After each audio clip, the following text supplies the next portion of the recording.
Why is it that some people can just have money chase them? Everything works out for them. They always have their bills paid. They always have enough money to spend on nice things, and everything just seems to work out for them. But other people are chasing money constantly. Maybe you're living paycheck to paycheck. Maybe you've spent your whole life broke, wondering why you can't figure out money. If that's you, then I empathize with where you're at, because that used to be me, and I've worked with so many people who have been in this loop with money. It's such a pain point for our society, for the people in this reality. Money just running away from you constantly, being in survival mode, not being able to pay for things, having to spend money on things that you don't want to spend money on. And it's only in the last year, honestly, that I've started to break out of my own cycle of scarcity, and that I've started helping people do the same thing. So I'm around a lot of really successful people, and I've studied them. I've obviously studied the energy of money. I've looked at it from every single angle I can think of. And today I'm going to be sharing with you the energies that repel money versus the energies that attract money. And the whole point of this is to highlight to you where you're actually resisting money energetically, because money is an energy at the end of the day, so that you can unlock an energy that's so powerful that money actually starts chasing you. You can become one of those people who just has it easily, effortlessly. It just flows to you like it should. So in my experience, there's kind of two sides to the resistance towards money. Let's take our examples here. We've got Lisa and Dan. So Lisa is the example of many of us that we can relate to, repelling money, constantly chasing, trying to make more money, trying to do more things to get money, desperately maybe trying to save, but it just always seems to run out. It's never compounding, and it never feels like it's chasing her. So we have Lisa, and then we have Dan. Dan, he's just got a surplus. He has a few million in the bank account. He is just living life. He's making money like he breathes air. He makes money in his sleep. It's easy and it's effortless for him. So there's two main things that cause Lisa to repel money that Dan doesn't do, so he can actually attract money.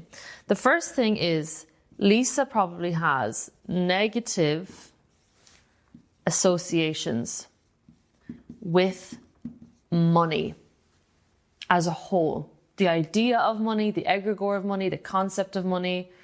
If you're in this category where money is just running away from you all the time, you absolutely definitely have negative associations towards money. Whereas Dan over here has positive associations.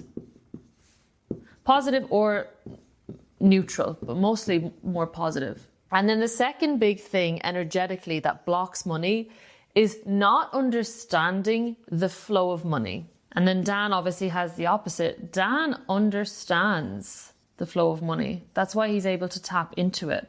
Okay, so let's break each of those down so you can identify why you might be repelling money, and you can remove it so you can start attracting abundance into your life. I feel so bad because MX spent like 25 minutes making Lisa and Dan, but now we're rubbing them out. So bye guys. So when I even say the word money, what comes to mind? That'll tell you your resistance straight away. You might be thinking difficult. You might be thinking not enough. You might be thinking other people have it, but I don't. You might be thinking stress, hard work, spending, buying things. I don't have enough things, and so on and so forth. So whatever comes up when I say the word money, that's going to point to a lot of your initial resistance around money. The thing is, money is just an energy. Money is actually just a store of value. It came here, it was kind of created by us throughout history. And this egregore was created that essentially represents our life force energy being exchanged. Okay, so it's a medium of exchange and it's a store of value. That's all that money actually is. It's not inherently evil or bad or good. It just is. It's a medium of exchange. And so what has kind of happened is the use of money throughout society and governments, etc., basically has created a perception and an attached kind of energy around money. But that's not actually the true essence of money, if that makes sense. So when you think about money, a lot of the really negative connotations would be things like it changes you and makes you bad. You know, that's actually a false perception. It is true that perhaps money has ended up in the hands of people who had a certain darkness within them and they used it for that darkness, for example, to make weapons or violence or etc., etc. But money just activates what's already within you. It doesn't change you. It just amplifies who you are. It's an enabler of certain dormant traits that you already have within you. So even if you're seeing it reflected in somebody else, that money has amplified something, it's not that money made them like that. It's that they were already like that, just money heightened it, okay? So immediately, the first false belief that you can start to rewire here about money, money does not change you. Money does not make you bad. Money just makes you more of who you already are. So if you are, pretty happy with who you are as a person and you are genuinely a good person, you've got good morals, you've got positive intentions, then don't you think it's a good thing if money ends up in your hands versus somebody else's who has maybe malicious intentions? Don't you think maybe you would put that money to better use for the collective, for the world? So immediately, it's not bad. It doesn't make you bad, It makes you more of who you are. Second one, if I become rich, you might have some positive emotions come up. You might have some negative emotions come up. But one that could be unconscious, it may not be at the top of your awareness, is if I'm wealthy, I will be different or alone. This came up for a client this week. This comes up a lot, actually. And intrinsically, we want to fit in, okay? Like, it's in our nature. From an evolutionary perspective, we were in tribes, and if we were alone, we would die, right? So biologically, we're wired to need to belong and fit in and be in a tribe and be like other people. This is why the fear of rejection is so difficult for a lot of people to overcome, because it goes very, very, very deep. And so this ties into being wealthy or very rich as well, because the majority of people are not wealthy, are not rich. And so if you're signing up for a life where you want to attract a lot of money, you want money to chase you, you are signing up for a life where you're different from other people. And that can be very scary unconsciously, not consciously, but unconsciously. I even, when this came up for my client this week, her whole life, she's always wanted to fit in because she was adopted. And so being different for her is something she never, ever actually really wanted on a deep level. And that's actually causing her to resist wealth without her even realizing it, right? Now she realizes it. But just check in with yourself. Are you actually afraid of standing out by being wealthy? Are you afraid of being different by being rich? Oftentimes when you become rich, you do lose resonance with a lot of people who are maybe not so growth-minded, who maybe are stuck in an old situation. Not that you lose love for them or respect for them or anything, but you lose a little bit of resonance because you've grown. And so you need to make peace with being different, with maybe not belonging where you did before, okay? And that being okay. Fortunately, we live in an age where you can basically connect all over the world with anyone of any kind of vibration, any kind of energy. And we also live in a universe where energetically like attracts like through resonance. So this belief that you will be alone, although it's kind of biologically kind of inside you, it's not actually reality, because you essentially, if you have the belief that you will meet the people that you're meant to meet, that will align with you and resonate with you, then that will actually be your reality. It's the belief that dictates what's happening in your reality. You can bring in the belief instead, if I'm wealthy, I will be more connected. I will feel like I belong even more. I will find the people that are going to resonate with me, that are going to support me. And so this, if you want to be attracting a lot of money into your life and you want money to chase you, you have to feel safe and comfortable in terms of, you won't be alone with all of that money. Maybe you'll be more connected than ever the more money you get. So you have to start feeling into the reality where you are rich and you do have a lot of money, because you will very quickly notice the resistance that you do have. And you might have noticed that you're sitting like that, I think there's like a Pablo Escobar meme where he's just sitting on a bench alone, like just staring into the distance. That's how you see yourself when you're wealthy, that like lonely, solo, like bachelor all by himself. Maybe that is your image of wealth and being rich. And if that's the case, well, of course you repel money. So instead, you've got to get a narrative in that, you know, the more wealthy you are, the more opportunities you have for connection, the more you're going to be able to be your true self and find the people that resonate with you. So when you bring in a story like that, it's much easier for you to feel safe attracting money because you don't have this idea that you're going to be alone.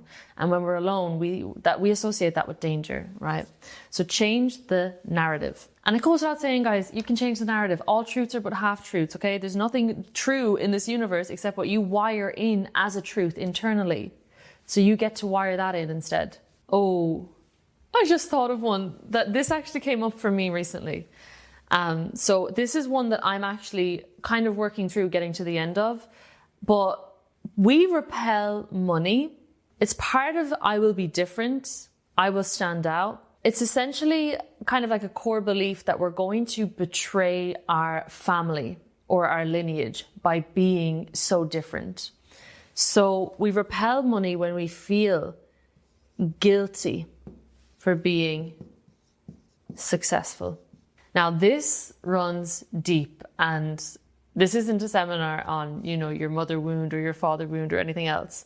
But just have a little think about if you were to actually make millions, right? If you were to be having 6-figure months with ease and you were to be quote unquote successful and you were to stand in front of certain family members, how would that feel?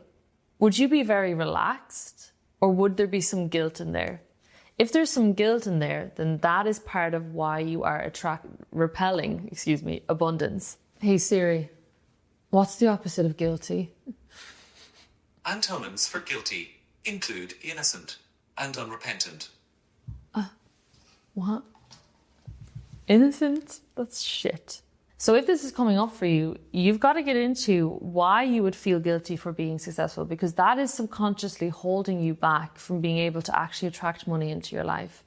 And the opposite to this is at peace with being successful or rich. Okay. And so this, like, we think consciously that we're obviously okay with being rich. Of course, I would love to be rich. But a lot of us resist it because of guilt for being different from our family, or, you know, making them subconsciously feel bad for not having the same level of success as us. All of this stuff is laying underneath there. So you need to get into that and start to change that narrative. And then there's also an overarching narrative, especially in the space of if you're doing kind of energy work, spiritual work, anything like that. Charging for your services, right, can bring up a lot of guilt. Taking money off people, you know, can bring up a lot of guilt. And so there's a lot of people who resist being rich and successful because they have some kind of issue with the morality of it. And it even says in the Bible, in many different verses, that the wise man is wealthy. You know, technically, money being life force energy, when you have like purified your perception of it and you've purified your energy around money, the more money you have, the more life force you have, the closer you are actually to God. Without all these negative connotations, money in its purest form is just value. It's life force, okay? And so when you are wealthy, you are technically closer to God. This is why you see it in the Bible so much. It says the wise have wealth and luxury, but the fools spend whatever they get. But somehow we've been programmed and conditioned with this idea that wealth, being rich, is bad. That is only because of stories and instances in society, but that doesn't have to be your story. In fact, the more people with good intentions, you know, the more people with pure hearts and morals and intentions for money, the more of those people that can get money, the better it actually is for the world. You know, you're doing the world a disservice. If you know you're a good person, if you know you've got good intentions, if you know you'd put money, which is just a resource and a tool, to good use in this world, then you're actually robbing the world of more good. So that's actually something to be guilty about. Not that you should ever feel guilty, but you see how it's opposite to what you would think. It's actually a very, very good thing to be rich when you are a good person and you have good intentions. So that's just a perspective shift. To attract money, you need to be at peace with the idea of being rich, of course, and remove anything that's causing you guilt about that. This one is one that I've realized personally. So you guys are getting a personal example, and I want to give you personal examples because I don't want to come on here and act like I have it all figured out, because I don't. Yes, I'm making a lot more money than I used to, and I'm so grateful for the abundance that I have now, and I actually find it a little bit surreal sometimes how easy and effortless it gets to be. However, I still have some resistance. How do I know I still have resistance? Because I'm not making millions and millions a month. I'm not making billions. You know, the money you're making is directly proportional to your resistance to it. Okay? So if you're wondering if you have resistance, look at your bank account. I definitely still have resistance because I'm not at my financial dreams yet. A lot of it is gone, but this one is still here. So I'm going to share it with you guys. I realized this morning that I still hold a grudge against money. So this is going to get into a little bit of your relationship with money. And there's one question that I want to ask you just to figure out which camp you fall in here. If you were to think about money like a friend, how would you say your relationship is with that friend? Are you codependent? Are you manipulative? Do you use that friend? You know, do you nurture that friendship? Do you respect that friend? Do you love that friend? Do you hate that friend? Do you hold a grudge against that friend? Are you ignoring that friend? Think of money like a friend and really think about how you actually feel and treat money, how you feel towards it and how you treat it. Because that will let you know whether you're holding a grudge against money, which is why you might be repelling it. What's the opposite of holding a grudge? Oh my God. Hey Siri, what's the opposite to holding a grudge? Oh yeah, okay. So if you think about, and this is how it's come up for me, if you've had a lot of pain in your life around the topic of money, not having enough money, etc., it is highly possible that you're holding a grudge against money, and that's capping the amount that you're able to attract. And so to get around this, you need to, it's not even forgive money, because I don't want to say that because that's not accurate. You don't even need to forgive money because actually it wasn't money's fault. It was your perception of money that you need to forgive. It's your own energy towards money, your perception of money, and where you inherited that. That's what you need to forgive, because that's what actually created your financial circumstances that caused you stress. But money didn't create your circumstances. Money just responded to your energy, and then your circumstances were created financially. So it was never actually money's fault. It was never money's fault. It was your past energies' fault, if you want to put it that harshly. But so you've got to forgive money, but you've got to forgive your past energy towards money more specifically. Practically, an exercise you can do to help you with this is go through and write down all the times that you were so pissed off and annoyed about money, that you were hating your financial situation, that you were like pulling your hair out, sleepless nights, stressed over money. Write it all down and think of this like a purge of all of these moments, because you can't keep these in your energy fields. If you want to change your energy towards money, you can't keep holding on to this stuff from the past. You know, it's like if you were in a relationship and maybe, you know, some stuff happened and you felt hurt by the other person or whatever else. If you wanted to get back together with that person, that relationship won't work. It won't be good until you have forgiven everything from the past and you're ready to write a new story about it. So write down all the things that have happened. Then write down, okay, I take full responsibility for the fact that this all occurred because of my energy towards money. I had negative associations towards money that I probably inherited that aren't even mine, which goes back to this point. And I also was just unaware of what money actually is and how it actually flows.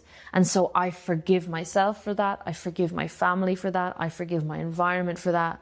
And I hold no grudge against money for that, because I know it's not money's fault. And money now gets to change for me because my energy gets to change. That should be really releasing for you. I even feel a release saying that because I literally am working through this right now today. So that's another thing, holding grudges. You got to let that go. So those are the kind of the main blocks that people have towards money, like the negative connotations that a person would have about money that will cause them to repel it. If you can overwrite them, you will start attracting money so quickly. And again, this is going to be personal and individual based on what you've experienced, but just pay attention to what you're actually telling yourself about money and then work on releasing that. At the core of this reframe is realizing that money, like I mentioned, is not inherently bad. It's not inherently bad, okay?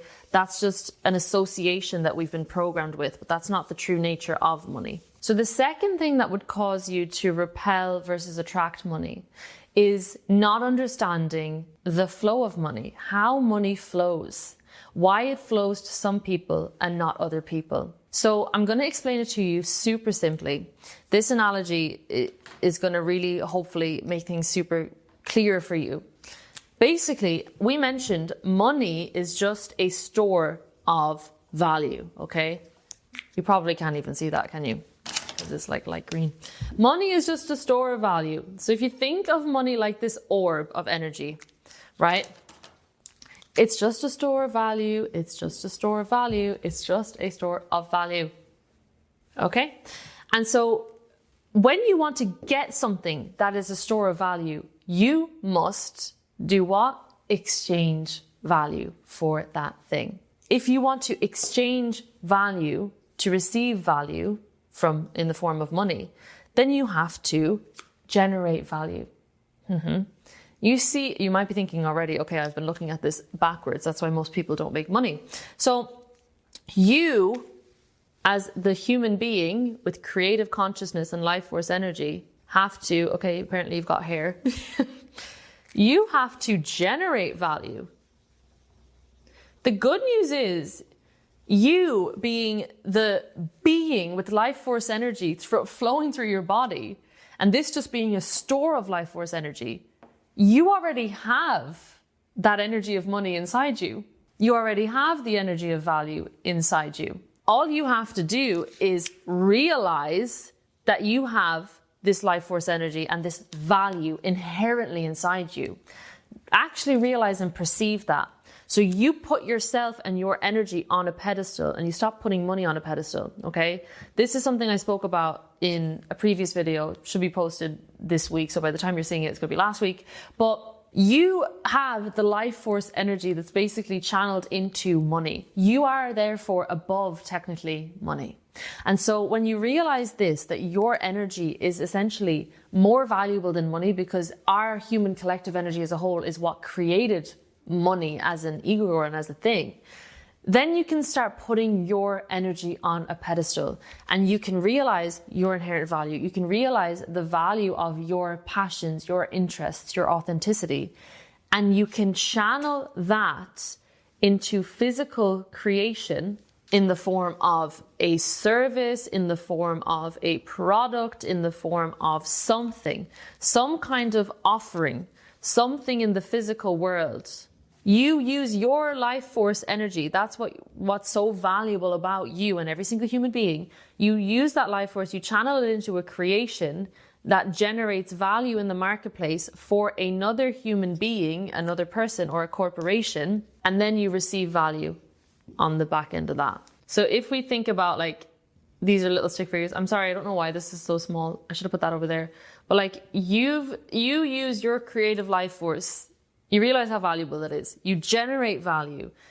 You provide value for people, services, or corporations, and then you receive value in the form of money back towards you. That's basically how money is generated and how wealth is created. So money is a flow of energy that follows value. That's all that it is. And so the things, when we think about it from this model, when we look at the flow, so we've moved on from the connotations, we're looking now at the flow of money and why you haven't been able to tap into that. It's because you've not understood this and you've been focusing on the wrong things. the things that are not this. So the person who has money chasing them, they're tapped into this. This is why, super successful, wealthy people, they're tapped into this without needing to know this. If you're just tapped into this, you don't even need to know about it, right? You just have to be able to do this. So somebody who's wealthy is just somebody who's generating a lot of value or who's capable of generating a lot of value. That's it. This falls in line as well with Genesis in the Bible, chapter 1. Be, do, and then have. All right? Everybody is trying to have more money, but nobody is really trying to do more. Maybe they are, but they're definitely not trying to be more.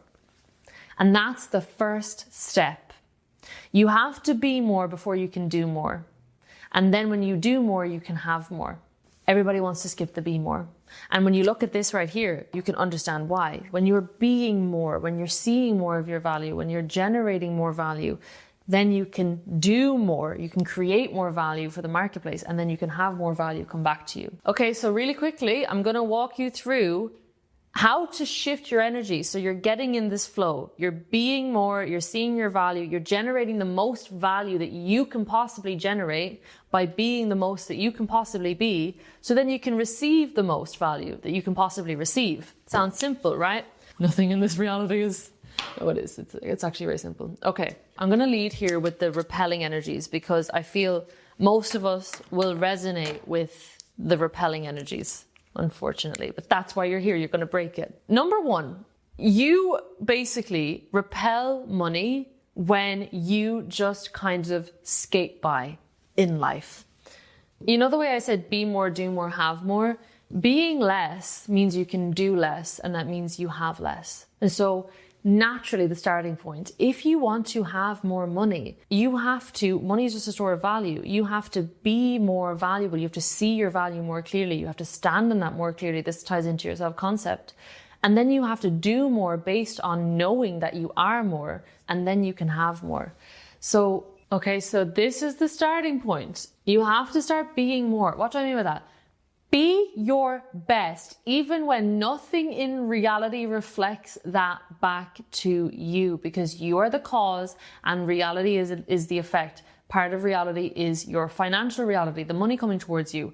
If you keep looking at your financial situation and you let that deter you and demotivate you and slow you down and stop you from being your best, then you're never going to do your best and you're never going to have your best in terms of your finances as well. So be your best, even when you don't have anything in your life to reflect that back to you yet, that you are the best. Launch that website as if you're the leading brand.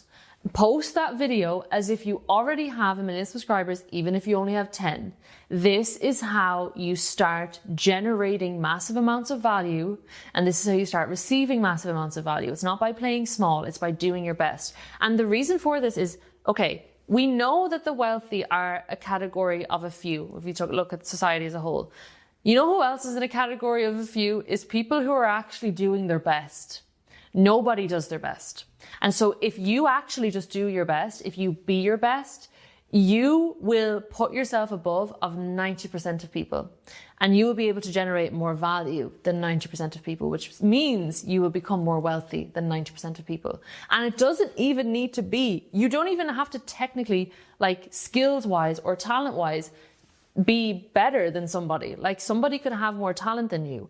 But if you just do your best, you will still kind of beat them in whatever business or game you're playing, because nobody actually does their best. This is something that's shocked me, and I'm sorry if this causes offense, but when I started my marketing agency a few years ago, I don't have that business anymore, but I really, for some reason, I've been ingrained with this idea that I should always do my best. I was lucky enough to have that instilled into me somehow.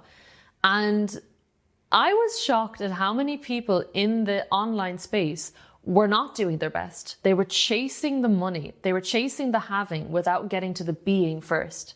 And I'll tell you right now, it doesn't work. You will forever be chasing money, and you will never be able to grab it because, what you chase runs from you. But also, you can't have more until you be more. And so the bar is so low. Even my little brother, he started now with an AI automation business. He's doing so well straight away because he's also somehow got this belief that he will always do his best. He's got this ingrained into him. No matter what, he will do everything in front of him to the best of his ability. And so he's already an outlier, even though there's guys with so much more experience than him. And I said to him, yeah, the bar is really low. All you have to do is your best. And he was like, oh my God, I know. So people are just skating by, trying to make money. Nobody is really trying their best. If you just try your best, you will basically outrun everybody else. You'll be an outlier. You'll be able to generate more value, and therefore you'll be able to attract more wealth. So be more, then you can do more, and then you can have more. Always be your best. Money loves people who do their best. Opportunities love people who do their best. So be your best. Okay. Second thing that repels money. Don't come for me for this, guys, but following logic to the detriment of your energy and your intuition actually repels money. Let me explain this. Okay, so you need a certain amount of logic. It's very good that we have logic in this 3D world. We need it, okay? We're in a 3D world. We need to do things that are logical. We need the logical left hemisphere, but we also need the intuitive and creative right hemisphere. Now, we could get deep into this, but money is a flowing feminine energy. Currency, the current, feminine, flow. The right hemisphere of your brain is your feminine energy. Okay. And so the right hemisphere is concerned with your intuition, your creativity, your imagination, your vision, all of that. And a lot of us are so bound by logic that we're denying our vision, we're denying our imagination, we're denying like these creative insights that we get. And those are the ticket to your abundance. Okay. So you should be vision first, logic second. The vision, the creativity, the idea, the imagination, that's like the gas in the car, okay? The car is the logic. You can bring in the systems and the structure afterwards, but only if it feels energetically aligned with a vision. So you need to be okay breaking rules. You know, people who repel money, it's because they're not okay breaking the rules. They're following all these rules and they're sacrificing their energy and their intuition just to do what's logical. Why does this repel money? Because money is a store of value. When you do this, you devalue your inherent energy, right? Which is the source of everything. You devalue your life force and what your life force wants to be channeled into intuitively. And therefore, you're reducing the amount of value you can generate and you're reducing the amount of value that you can receive. Are you with me? Are you getting my layout so far? So, if you want to start attracting money, if you want money to start chasing you, you have to start following intuition. Nobody in this world is the same as another person. We all have very unique soul paths. We have unique challenges. We have unique talents, and we have very unique intuition. So no one person can tell you exactly what to do for you to generate your most abundant life, okay? No one person can do that because they're not you, and I don't want you to fall into this trap. I'm giving you full permission to break all the rules that other people set for you and follow your intuition, follow what lights you up, okay? Because if you're pouring your life force into something that doesn't give you any energy back, that's always going to be limited. And so your financial return is going to be limited. If you're pouring your energy into something and your life force into something that gives you so much energy back, that lights you up, your capacity to channel into this thing is going to be unlimited, which means your return financially is going to also be unlimited. So I'm giving you full permission. Follow your intuition, put your energy, your vision on a pedestal, and then bring in logic, but only where it feels aligned. That is where you are going to be in your power in this life, okay? If you even think about, let's take some examples here, because I know it's kind of difficult to get your head around this when we're taught the opposite, but even if you think about people who are super, super successful, like leaders in their space, they're leaders because they did it differently. They're leaders because they listen to their unique vision and their intuition. Even if we look at like Einstein, Steve Jobs, like all these different super prominent figures, they all said they got their best ideas from something that was beyond them. It wasn't from logic. Like Einstein used to take naps. He used to set a timer and take naps, and he would go to sleep thinking and brainstorming on something, and he would set the intention, okay, I'm going to receive an insight when I wake up. I don't know if he said that exactly, but this is a practice he used to do. And right before he fell asleep, he would have, I think he used to have something stop him from falling asleep. He would let himself drift off into his subconscious mind, and he would receive insight from something that was non-physical. This is what following your intuition is. It's not relying on the physical constraints of logic, because logic is always bound by physicality.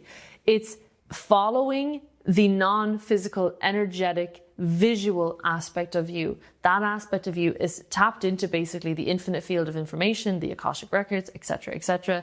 And so your own unique insights, the stuff that you were meant to actually birth physically into this reality, it's going to be different from everybody else, and you're going to get it from the non-physical. You're not going to get it from some rule book that somebody else set for you. Yes, that's valuable to gain skills. Yes, that's valuable to, get support and figure out ways of doing things. But your compass is your intuition.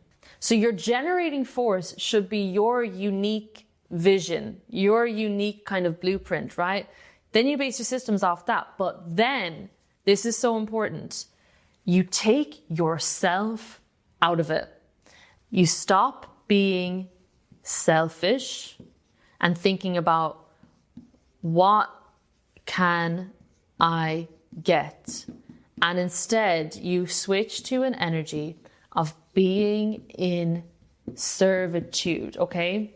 Because the reason that you're being more, the reason that you're following your intuition, the reason that you're doing all of this is because you're generating value, because there's certain people you are meant to serve with that value. And if you're always thinking about yourself and what can I get, you're not thinking about how to best create and deliver that value for another person.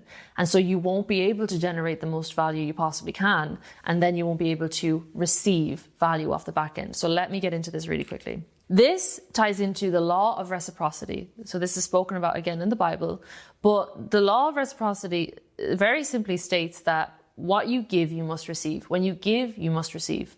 However, if you give without pure intentions, if you give with the intention of, I'm giving this so I can get something, you basically negate the law, because you're not giving in the energy of, I'm giving this to serve and help this person or this situation or this corporation or whatever it is. You see the difference in the energy. So this basically, what I'm giving you here is a blueprint to attracting the most money that you can possibly attract. And in this energy, you can't lose. You cannot lose. If you're always focused on being more, if you're always following your intuition and defining your own rules from your vision, and if you're always acting in genuine servitude of others, that is how you start generating the most value that you can possibly generate. And that is the essence of becoming wealthy. So switch from what can I get to how can I serve? Abundance started flowing to me when I forgot about me. And it's the same with everyone. When I thought about, okay, what can I actually do to help people? And that is the core of my mission. And when I really took myself out of the equation and I said, it's really not about me at all. And I stopped stressing about money and I stopped worrying about all these other things. And I just focused, I channeled my focus into how can I actually serve these people? The money took care of itself. So figure out who you're meant to serve, figure out your vision, and then go all in on serving them. Forget about yourself.